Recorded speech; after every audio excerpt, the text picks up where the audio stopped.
El tema número 3 tiene que ver con un término bastante importante que se llama neurodiversidad. Y la neurodiversidad hace referencia no solamente a los distintos tipos de diseño de nuestras redes cerebrales que nos hacen individuales, únicos e irrepetibles. También hace referencia el término neurodiversidad a una intención muy importante dentro de la psicología posmoderna, y es la intención de disminuir la patologización de la sociedad, hacer que los psicólogos no se dediquen tanto al estudio del trastorno, sino más bien al estudio de la salud mental potencializadora de una calidad de vida importante. Entonces, vamos a darle algunos antecedentes que tienen que ver con el término de neurodiversidad. Este término, neurodiversidad, como les he explicado hace unos segundos atrás, hace referencia a los distintos estilos de funcionamiento cerebral, entendiendo de que a pesar de que el cerebro tuyo y mío compartan las mismas áreas, los mismos lóbulos, la misma estructura encefálica, no van a funcionar de la misma manera y además no van a reaccionar a los distintos estímulos del medio ambiente de la misma manera. Cuando tú también hablas de neurodiversidad, haces referencia a la definición real de desarrollo. Desarrollo no solamente significa avanzar en términos de etapas en el ciclo vital, tampoco significa solamente incrementar la masa muscular o incrementar las posibilidades de acceso a fuentes económicas, de ganancia de dinero.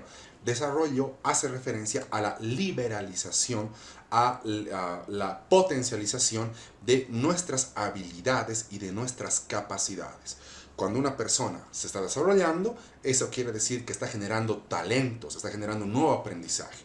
Entonces, neurodiversidad hace referencia al desarrollo humano, pero desde ese punto de vista. También, como te decía antes, neurodiversidad quiere, desde un punto de vista filosófico, disminuir esta visión patologizante de la vida, entender de que no todo puede ser comprendido y planteado a partir de los trastornos, porque está claro que durante mucho tiempo los psicólogos nos hemos dedicado a estudiar la patología de las personas, a estudiar la parte anormal de las personas, olvidándonos de cómo las personas buscan felicidad, son resilientes, quieren salir adelante, ahorran a pesar de tener trabajos muy mal pagados y quieren superarse y elevar su calidad de vida. Neurodiversidad también hace referencia a las diferencias humanas naturales en cuanto a la capacidad cerebral. ¿Eso qué significa? Significa que es probable que una persona con síndrome de Down o con espectro autismo no sea realmente anormal, sino más bien tenga distintas capacidades de procesamiento de información que no debería ser un elemento para considerarlos como personas anormales o con un trastorno en términos de psicopatología. Y sobre todo, la neurodiversidad ha empezado con un término que antes se denominaba neurodivergencia, que hacía referencia al hecho de que a pesar de que una persona pueda tener ciertas patologías, además bastante profundas, no se limitaba la capacidad de aprendizaje. Y por lo tanto el término de neurodivergencia cuestionaba la definición del término discapacidad. Cuando tú tienes un análisis neurodiverso con respecto al cerebro, entiendes de que el cerebro no funciona como una computadora, como una máquina, funciona como un ecosistema donde las diferentes áreas del cerebro están en interacción constante y casi total con otras áreas para que el cerebro pueda adaptarse y pueda intentar mejorar su propia calidad de funcionamiento biológico y al mismo tiempo de adaptación al medio ambiente. La neurodiversidad ha tenido que luchar mucho en los últimos años contra prejuicios con respecto al TDAH o al autismo. Cuando uno tiene un prejuicio, además referido a este tipo de patologías, no solamente tiene un prejuicio clínico o un prejuicio social, también tiene un prejuicio en cuanto a los derechos humanos de las personas. Los derechos humanos se aplican a todas las personas, independientemente de la calidad de cerebro que tengamos o del funcionamiento que nuestro cerebro pueda tener. En ese sentido, es necesario que el término neurodiversidad sirva para que nosotros como psicólogos nos podamos librar de los prejuicios clínicos o sociales con respecto a las diferentes patologías que nos han enseñado que son patologías cuando en realidad puede que simplemente sean distintos estilos de funcionamiento cerebral. También es importante decir que el cerebro funciona a lo largo de espectros continuos de competencia.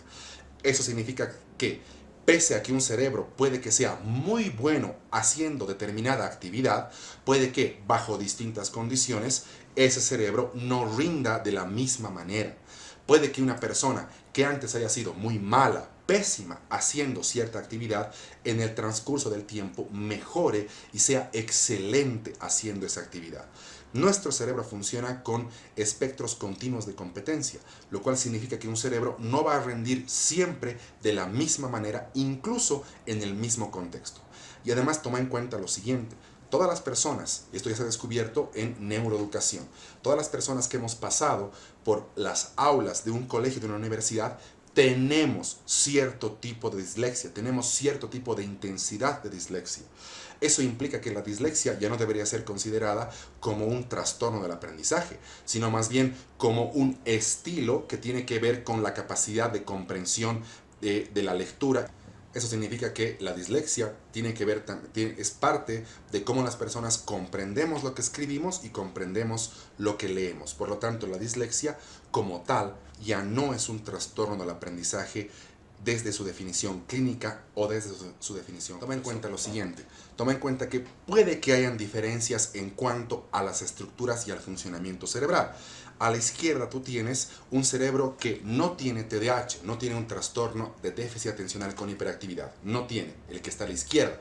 Por lo tanto, si tú te fijas en las imágenes cerebrales, en especial en el lóbulo frontal, tú tienes que un cerebro sin TDAH, sin hiperactividad y sin déficit atencional, puede controlar mejor sus movimientos, puede controlar mejor su postura y puede tener mejor percepción del peligro, porque su lóbulo frontal está funcionando de muy buena manera. En cambio, una persona con TDAH, que tú tienes a la derecha, ese cerebro que tiene TDAH, que tiene déficit atencional, que tiene hiperactividad, puede que su lóbulo frontal no esté detectando los peligros del entorno, puede que ese lóbulo frontal tenga un tiempo de atención inferior a la edad cronológica, a lo que se espera para que una edad cronológica adecuada, digamos, para el colegio, y sobre todo no sepa reconocer las recompensas del medio ambiente. Si bien se pueden detectar ese tipo de diferencias en el funcionamiento cerebral, eso no implica que una persona con TDAH no pueda aprender, no pueda ganar dinero, no pueda ser exitosa y sobre todo no pueda elevar su calidad de vida por sí mismo. Tienes una gran cantidad de personas famosas con TDAH, empezando por ejemplo de un gran basquetbolista, Michael Jordan. Probablemente incluso Mozart o Leonardo da Vinci hayan tenido cierto tipo de acercamiento al TDAH. Will Smith es una de las personas que afirman sus profesores de primaria que tenía TDAH. Lo más importante, por lo tanto, de esta diapositiva es empezar a considerar que la neurodiversidad es real y que no impide la generación de riqueza por parte de los individuos.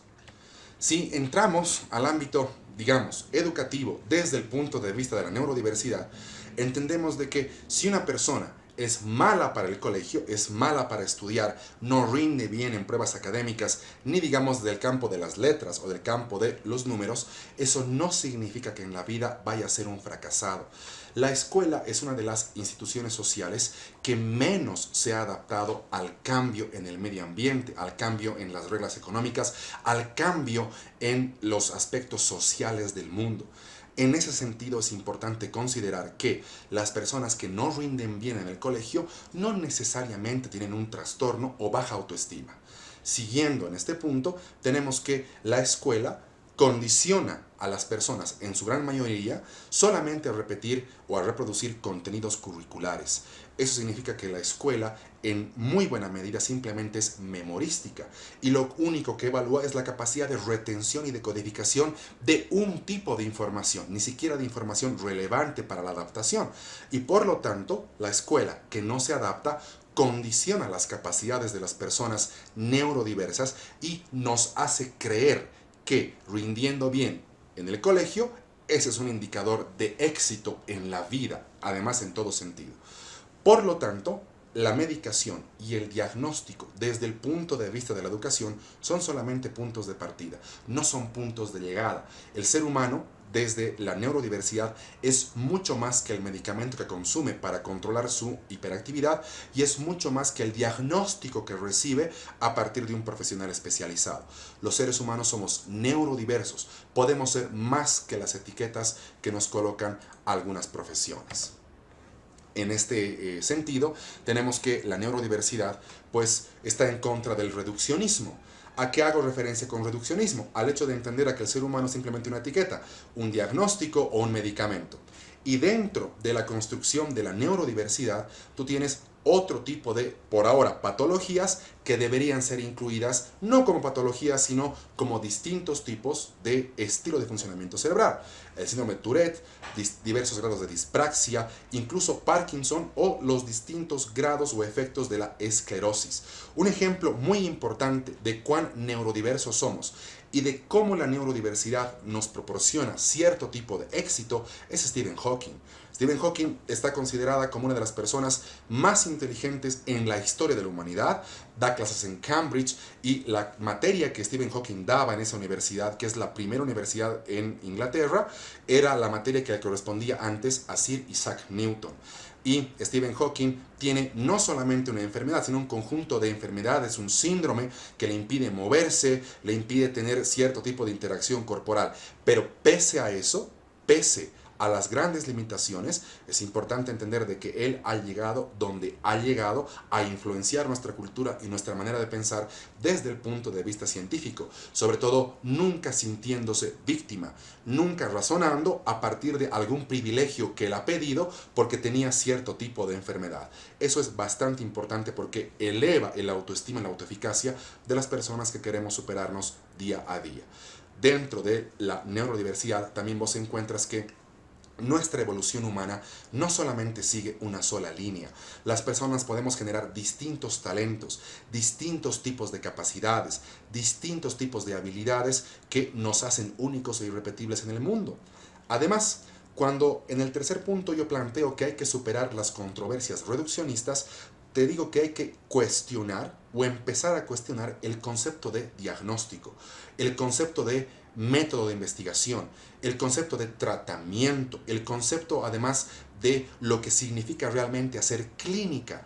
Y eso es importante porque la rehabilitación de las personas, sea cual sea el trastorno que tengan, no solamente se va a dar en el consultorio, también se va a dar en la comunidad.